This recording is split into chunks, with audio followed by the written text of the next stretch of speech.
Hello students, कैसे हैं आप लोग। आई होप आप लोग स्वस्थ और सुरक्षित होंगे। आज की क्लास में आप सबका बहुत बहुत स्वागत है और हमारे जितने भी न्यू सब्सक्राइबर्स हैं उनका भी बहुत बहुत स्वागत है आज की क्लास में। आज हम लोग endocrine glands of human body में पैंक्रियाटिक आइलेट्स, पीनियल ग्लैंड और थाइमस ग्लैंड के बारे में डिस्कस करेंगे। तो जैसा कि हम लोगों ने अपने पिछले क्लासेस में पढ़ा था कि अंतःस्रावी ग्रंथियां शरीर में बहुत सारी होती हैं, जिसमें से pituitary gland, thyroid gland, parathyroid gland और एड्रिनल या सुप्रारेनल ग्लैंड हम लोग हमारे पिछले क्लासेस में ऑलरेडी पढ़ चुके हैं। आज की क्लास में हम लोग पैंक्रियाटिक आइलेट्स के बारे में डिस्कस करेंगे। इसके साथ ही पीनियल ग्लैंड और थाइमस ग्लैंड के बारे में भी थोड़ा थोड़ा डिस्कस करेंगे। तो सबसे पहले आता है पैंक्रियास या लैंगरहैंस आइलेट्स। इसको आइलेट्स ऑफ लैंगरहैंस भी कहा जाता है या इसको आप अग्न्याशयिक दीपिकाएं भी कह सकते हैं। अग्न्याशय या पैंक्रियास एक 12 से 15 सेंटीमीटर लंबा मांसल अंग है जिसमें एक सिर, काय तथा पूंछ का समावेश रहता है। तो हम लोगों को पता है कि पैंक्रियास एक ऐसा ऑर्गन है जिसके पार्ट्स हेड, बॉडी और टेल में डिवाइड किए जा सकते हैं। जैसे आप लोग यहाँ डायग्राम में भी देख सकते हैं, ये जो येलो कलर का ऑर्गन आपको दिख रहा है ये पैंक्रियास है। ये इसकी हेड है, ये इसका बॉडी है और ये लास्ट का पोर्शन इसका टेल कहलाता है। जहाँ सिर एवं काय संयोजित होते हैं उस क्षेत्र को ग्रीवा कहा जाता है। तो ग्रीवा या नेक रीजन जहाँ पे आपकी हेड और बॉडी का योग होता है या मिलन होता है या संयोग होता है, उस पार्ट को नेक या ग्रीवा कहा जाता है। पैंक्रियास आमाशय के पीछे स्थित रहता है तथा इसका सिर ग्रहणी के वक्र या मोड़, जहाँ आमाशय छोटी आंत से मिलती है, में सिमटा रहता है। काय तथा पूंछ बाईं ओर फैली रहती है तथा पूंछ प्लीहा से स्पर्श करती हुई रहती है। तो हम लोग यहाँ पे एसोसिएटेड ऑर्गन्स या इसके साइड में जो ऑर्गन्स पाए जाते हैं वो भी हम लोग यहाँ देख सकते हैं डायग्राम में। जैसा कि ये हेड पोर्शन है पैंक्रियास का, तो आप लोग देख सकते हैं डियोडेनम के वक्र या कर्व के अंदर ही ये हेड पोर्शन सिमटा हुआ रहता है। डियोडेनम हमारे स्मॉल इंटेस्टाइन का ही एक पार्ट है और आप लोग यहाँ पे देख सकते हैं कि इसकी जो पूंछ है, ये जो पूंछ है यहाँ पे ये स्प्लीन को स्पर्श करते हुए रहता है। ये आपकी स्प्लीन है। पैंक्रियास को एक मिश्रित ग्रंथि या मिक्स्ड ग्लैंड माना जाता है क्योंकि यह बहिश्रावी एवं अंतःस्रावी ग्रंथि दोनों के रूप में कार्य करती है।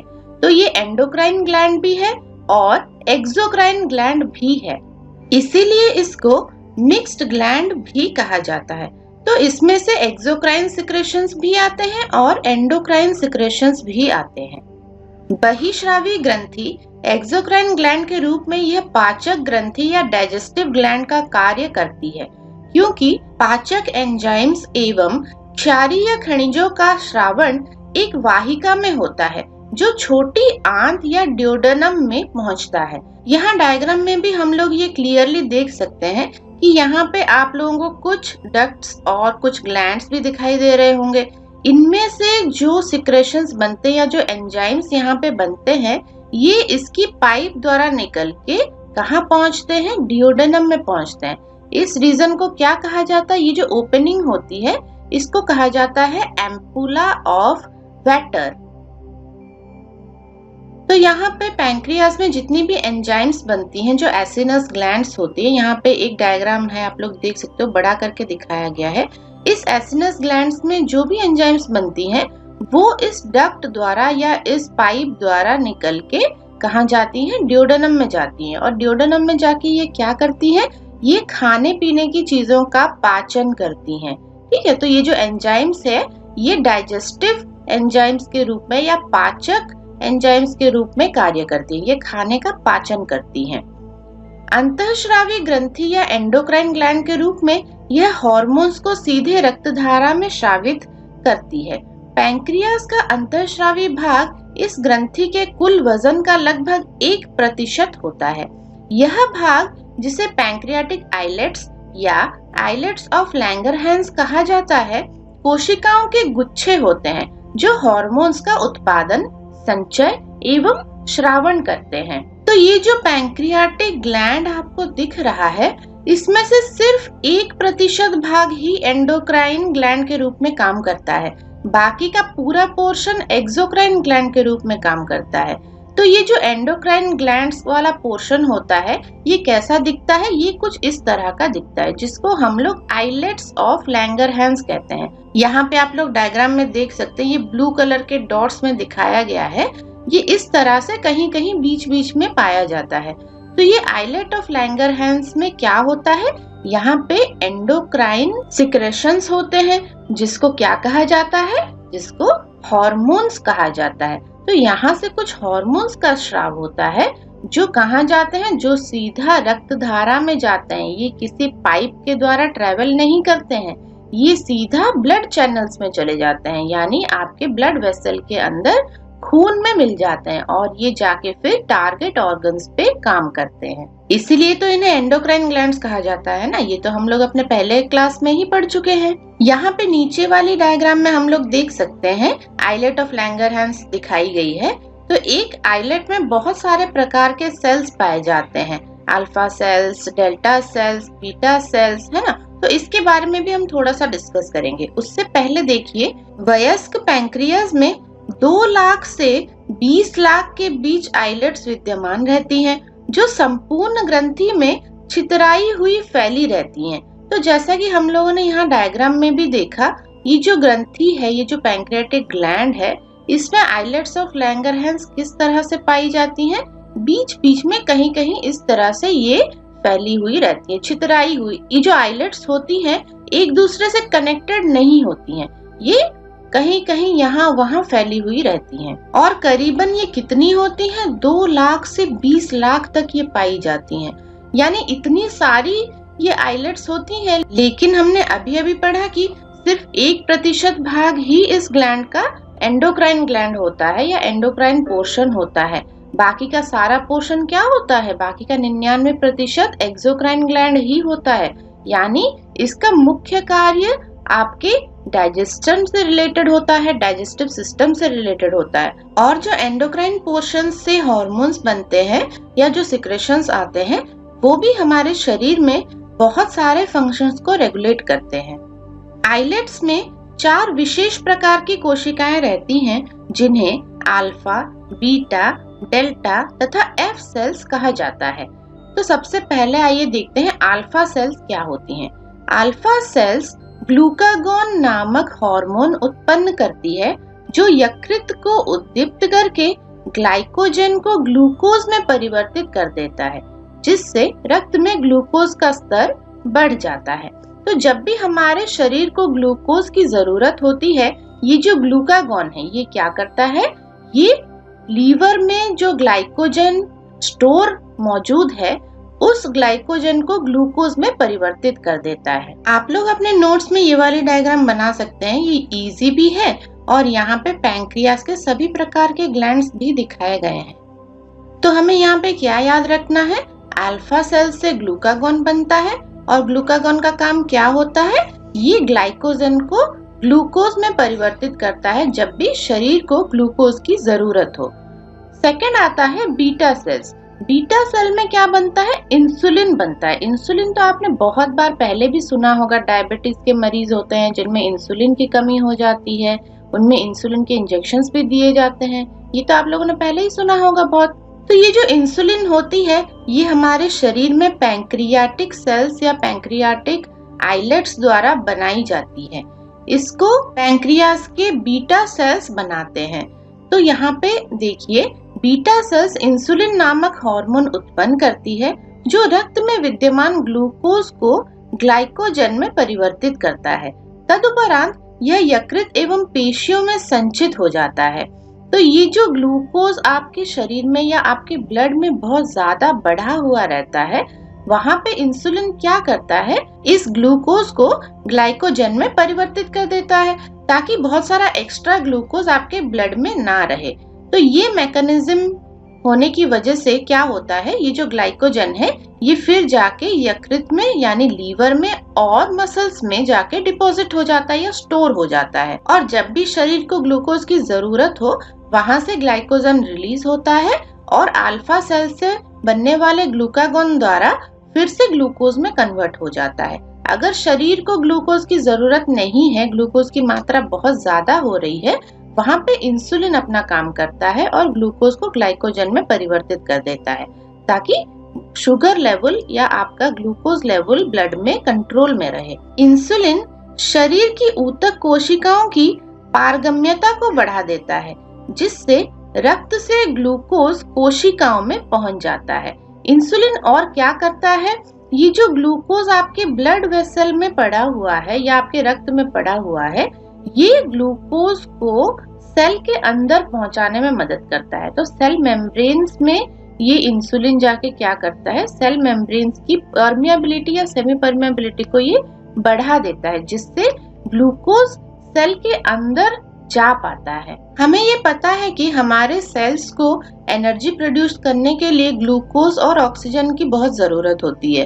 तो जब इंसुलिन मौजूद रहता है, इंसुलिन की मौजूदगी में ही सेल ग्लूकोज अपटेक कर पाता है या ग्लूकोज सेल के अंदर जा पाता है। अगर इंसुलिन ना हो शरीर में, किसी भी कारण से अगर बीटा सेल्स खराब हो गए हो, इंसुलिन नहीं बन रही हो, तो ये जो ग्लूकोज आपके खाने से बन रहा है वो ग्लूकोज आपके सेल के अंदर नहीं जा पाएगा। बहुत सारा ग्लूकोज आपके ब्लड में जमा होता जाएगा लेकिन आपको एनर्जी नहीं मिलेगी क्योंकि सेल के अंदर ग्लूकोज ट्रैवल ही नहीं कर पाएगा और सेल एनर्जी बना ही नहीं पाएगा, है ना। इसलिए आपको थकावट सी होती रहेगी। जैसा कि इंसुलिन की कमी की वजह से डायबिटीज के मरीजों में आपने देखा होगा कि ब्लड में शुगर लेवल बहुत बढ़ा रहता है ना। जब फास्टिंग ब्लड शुगर हो या पोस्टप्रांडियल ब्लड शुगर आप करवा रहे हो तो वहाँ पे शुगर लेवल बहुत बढ़ी रहेगी या ग्लूकोज का लेवल बहुत बढ़ा रहेगा, लेकिन सेल के अंदर ग्लूकोज ट्रैवल नहीं कर पाएगा क्योंकि वहाँ पे इंसुलिन की कमी होती है। इंसुलिन ही है जो सेल के अंदर ग्लूकोज पहुंचाता है। तो ये ग्लूकोज जब सेल के अंदर नहीं पहुंच पाता है, वो सेल एनर्जी नहीं प्रोड्यूस कर पाता है या एनर्जी नहीं मिल पाती है पेशेंट को। और पेशेंट, एक डायबिटीज का पेशेंट हमेशा थका हुआ सा रहता है, भले ही वो कितना भी खा ले, कितना भी पी ले, लेकिन उसको एनर्जी नहीं मिलती है। इसीलिए इंसुलिन बहुत ज्यादा जरूरी है हमारे बॉडी के लिए, हमारे ग्लूकोज अपटेक के लिए, एनर्जी प्रोडक्शन के लिए। इंसुलिन की कमी की वजह से आपको डायबिटीज मेलिटस नामक रोग हो सकता है। इंसुलिन एवं ग्लूकागॉन दोनों हार्मोन्स प्राय एक दूसरे के विपरीत कार्य करते हैं जिससे रक्त में ग्लूकोज का स्तर सामान्य बना रहता है। तो ये जो ग्लूकोज का स्तर कितना रहेगा इसका कंट्रोल ये दोनों ही सेल्स मिलके करते हैं। अल्फा सेल से बनने वाला ग्लूकागॉन और बीटा सेल से बनने वाला इंसुलिन, ये दोनों आपस में मिलके कंट्रोल करते हैं कि शुगर लेवल कितनी रहेगी, कितना ग्लूकोज आपके सेल के अंदर जाएगा और शरीर में ग्लूकोज की रिक्वायरमेंट कितनी है। अगर ग्लूकोज का लेवल आपके खून में बढ़ रहा है तो ये ग्लाइकोजन में परिवर्तित हो जाएगा। अगर ग्लूकोज का लेवल आपके शरीर में कम हो रहा है तो ग्लाइकोजन से ग्लूकोज बनना शुरू हो जाएगा। तो इस कन्वर्शन को हम लोग ऐसे समझ सकते हैं, ग्लूकोज और ग्लाइकोजन, इंसुलिन की प्रेजेंस में ग्लूकोज ग्लाइकोजन में परिवर्तित हो जाता है और ग्लूकागॉन की प्रेजेंस में ग्लाइकोजन ग्लूकोज में परिवर्तित हो जाता है। ये वाला जो रिएक्शन है ये आप लोग अगर याद कर लें, आपको इंसुलिन और ग्लूकागॉन के फंक्शंस हमेशा याद रहेंगे। यहाँ पे देखिए इंसुलिन का फंक्शन दिखाया गया है और डायबिटीज में क्या होता है ये भी दिखाया गया है। तो ये एक नॉर्मल सेल है जिसमें पैंक्रियाज में आपके बीटा सेल्स में इंसुलिन बन रहा है और ये इंसुलिन क्या करता है, सेल में जाके इसके रिसेप्टर्स होते हैं, वहां पे जाके ये अटैच हो जाता है जिसकी वजह से ग्लूकोज सेल के अंदर ट्रेवल करने लगता है। यहाँ पे आप लोग डायग्राम में देख सकते हैं ना। लेकिन जब डायबिटीज हो जाता है तो क्या होता है, ये सारे बीटा सेल्स नष्ट हो जाते हैं, डिस्ट्रॉय हो जाता है। आप लोग यहाँ पे देख सकते हैं बीटा सेल्स सारे काले काले हो गए है ना। तो ये बीटा सेल्स खराब हो गए, नष्ट हो गए। तो ये इससे क्या होगा, इससे ये जो सिस्टम यहाँ पे इंसुलिन अटैचमेंट हो रहा है सेल के साथ, ये नहीं हो पाएगा क्योंकि इंसुलिन बनेगी ही नहीं, इंसुलिन कम हो जाएगा, ये अटैचमेंट नहीं हो पाएगा। तो वहां पे क्या होगा, उस सेल में ग्लूकोज की एंट्री बंद हो जाएगी, ग्लूकोज की एंट्री भी नहीं हो पाएगी। और सारा ग्लूकोज कहाँ पड़ा रहेगा, सारा ग्लूकोज आपके खून में पड़ा रहेगा, ब्लड में पड़ा रहेगा, है ना। तो यहाँ इस कंडीशन को डायबिटीज कहा जाता है। इसके बाद आता है delta sales. Delta sales somatostatin नामक हार्मोन स्रावित करती है, जो एंटीरियर पिट्यूटरी ग्लैंड से ग्रोथ हार्मोन को मुक्त होने में बाधा उत्पन्न करता है तथा ग्लूकागॉन एवं इंसुलिन दोनों के स्राव को भी रोकता है। तो जैसा कि हम लोगों ने हमारे पिछले क्लासेस में डिस्कस किया है कि growth hormone anterior pituitary gland में बनती है और वहीं से सिक्रेशन भी होती है जरूरत के वक्त। लेकिन हमारा शरीर हमेशा नहीं बढ़ता रहता है, हमारा शरीर एक उम्र तक बढ़ता है और उसके बाद इसकी लंबाई में बढ़ना कम हो जाता है या बंद हो जाता है, ठीक है। तो वहां पे ये जो सोमैटोस्टैटिन नामक हार्मोन है, ये ग्रोथ हार्मोन के रिलीज को रोकने में मदद करता है। इसके साथ ही ग्लूकागॉन और इंसुलिन का सिक्रेशन भी कितना होगा, ये सोमैटोस्टैटिन हार्मोन मदद करता है उनके सिक्रेशन को रोकने में। बहुत ज्यादा ग्लूकागॉन भी हमें नहीं चाहिए या बहुत ज्यादा इंसुलिन भी हमें नहीं चाहिए। तो सोमैटोस्टैटिन ये जो हार्मोन है, ये दोनों के स्राव को नियंत्रित करता है। इसके बाद आता है एफ सेल्स।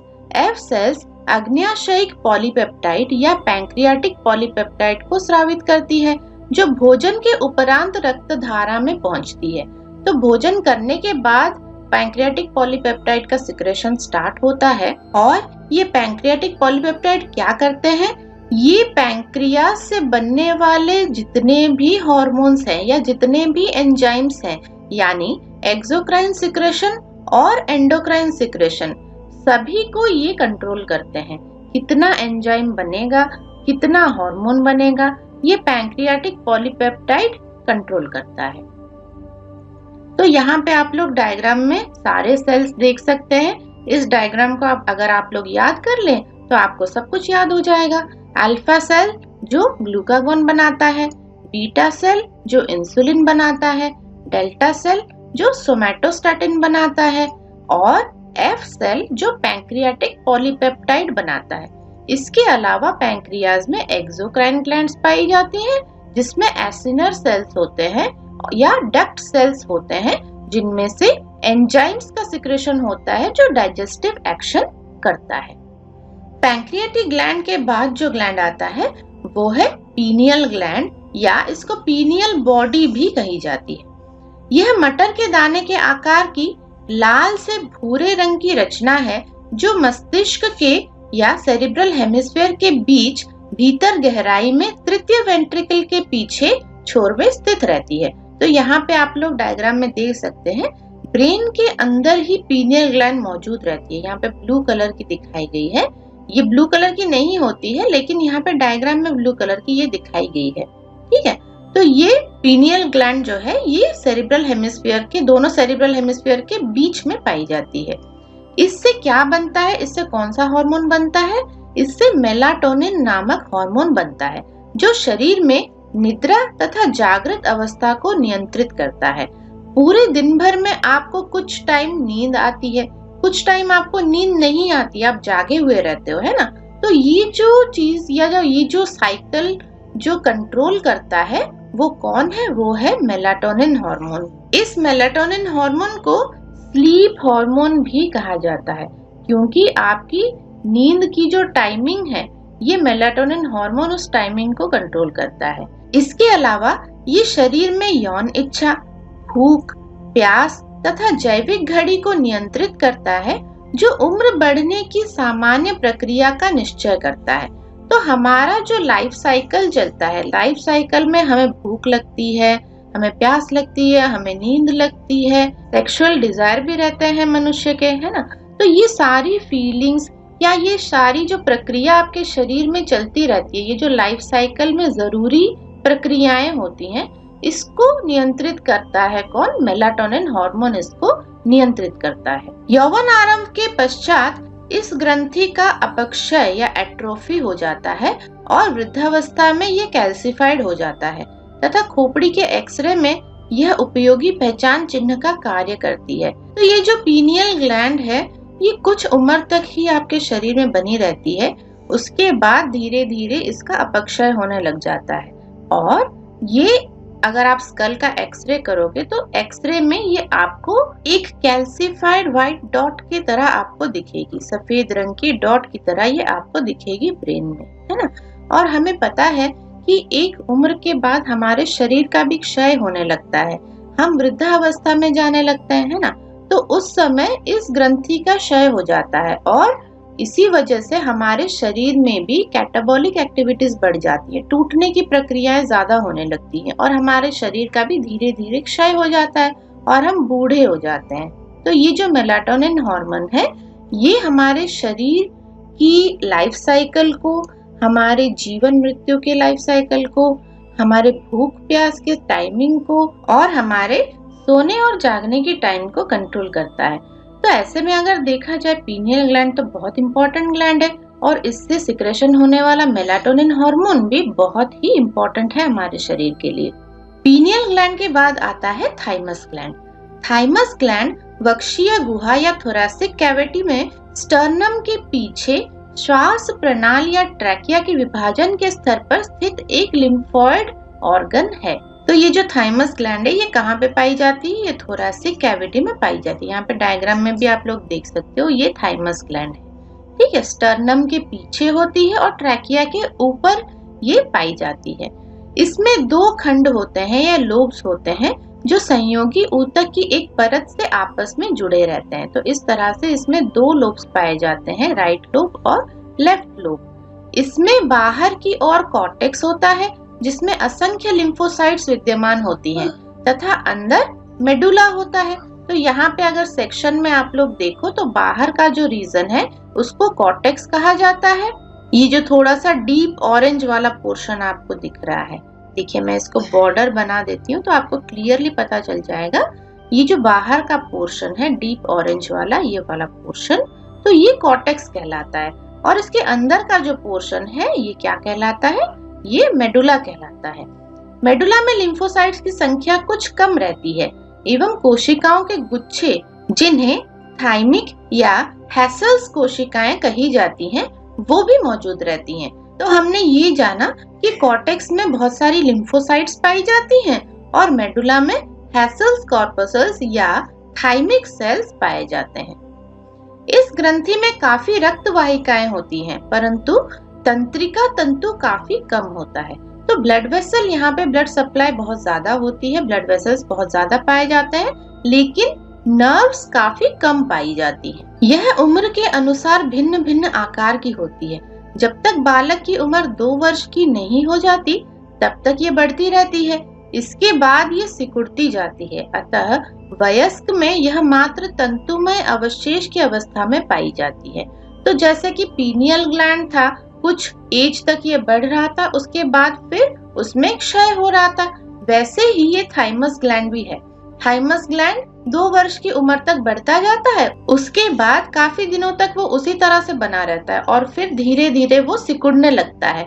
और जब एज हो जाती है, ओल्ड एज आ जाती है, बूढ़े हो जाते हैं हम, तब ये थाइमस ग्लैंड भी सूख के तंतुमय ही रह जाता है। थाइमस ग्लैंड का मुख्य कार्य टी सेल्स और टी लिम्फोसाइट्स का निर्माण करना है जो शरीर की रोग क्षमता या इम्यूनिटी बनाए रखने में महत्वपूर्ण भूमिका अदा करता है। तो हमें पता है हमारे शरीर की एक नेचुरल इम्यूनिटी होती है ना। तो नेचुरल इम्यूनिटी को कौन नियंत्रित करता है या नेचुरल इम्यूनिटी को कौन बनाए रखता है हमारे शरीर में? हमारे ब्लड में पाए जाने वाले WBC हमारे नेचुरल इम्यूनिटी को बनाए रखते हैं। तो WBC में आपने पढ़ा होगा बहुत सारे प्रकार के सेल्स पाए जाते हैं जिसमें न्यूट्रोफिल होता है, यूसिनोफिल होता है, लिम्फोसाइट्स होती हैं, मोनोसाइट्स होती हैं और क्या होती हैं? बेसोफिल्स होती हैं, है ना। तो ये जो लिम्फोसाइट्स होती हैं ये 2 प्रकार की पाई जाती हैं, बी लिम्फोसाइट और टी लिम्फोसाइट। ये जो टी लिम्फोसाइट है ये कहाँ बनती है? ये आपके थाइमस ग्लैंड में बनती है, ठीक है। तो ये टी लिम्फोसाइट्स थाइमस ग्लैंड से रिलीज होके आपके ब्लड वेसल में चली जाती हैं और WBC का एक हिस्सा बन जाती हैं, व्हाइट ब्लड सेल्स का एक हिस्सा बन जाती हैं, जो कि क्या करता है, जो आपके शरीर की रोग प्रतिरोधक क्षमता को बढ़ाता है। इस ग्रंथि से स्रावित हार्मोन्स का प्रभाव जननेंद्रियों के विकास तथा यौवन आरंभ पर पड़ता है। तो यहाँ पे हम लोग देख सकते हैं काफी सारे हार्मोन्स हैं, थाइमोसिन अल्फा 1, थाइमोसिन बीटा 4, सोमैटोमेडिन सी और थाइमोपोएटिन। ये 4 प्रकार के हार्मोन्स हैं जो आपके थाइमस ग्लैंड से बनते हैं। इनका प्रभाव कहाँ पे होता है? इनका प्रभाव जननेंद्रियों पर होता है, यानी सेक्स ग्लैंड्स पर होता है, सेक्स ऑर्गन्स पर होता है, और यौवन आरंभ पर पड़ता है, यानी प्यूबर्टी के दौरान शरीर में जो भी चेंजेस होते हैं उसमें भी ये हार्मोन्स अपना रोल या अपनी भूमिका अदा करते हैं।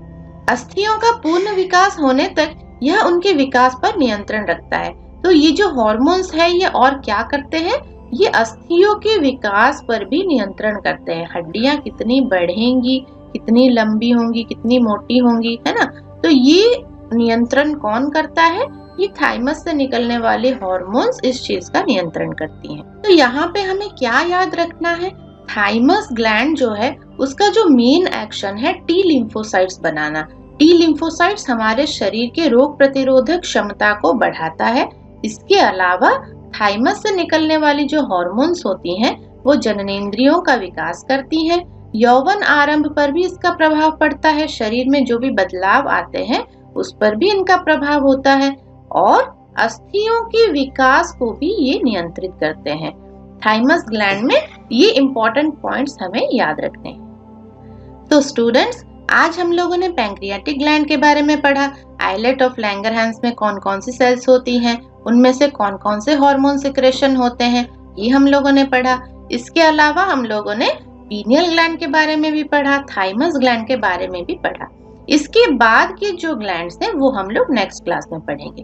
तब तक आप लोग अपने नोट्स कंप्लीट कर लीजिएगा, और कोई भी डाउट हो आप हमें कमेंट बॉक्स में जरूर लिखिए। हम आपके डाउट क्लियर करने की कोशिश जरूर करेंगे। और ये वीडियो आप अपने फ्रेंड्स के साथ भी जरूर शेयर करिएगा, ताकि वो लोग भी हमारे चैनल को सब्सक्राइब कर पाए और क्लासेस में आके पढ़ पाए। जिन बच्चों ने हमारा चैनल अभी तक सब्सक्राइब नहीं किया है वो लोग हमारा चैनल जरूर सब्सक्राइब कर लीजिए और बेल आइकन को जरूर दबाइएगा, ताकि जब भी क्लास अपलोड हो वो आपको डायरेक्टली नोटिफिकेशन आ जाए। फिलहाल आज के लिए इतना ही, फिर मिलेंगे नेक्स्ट क्लास में।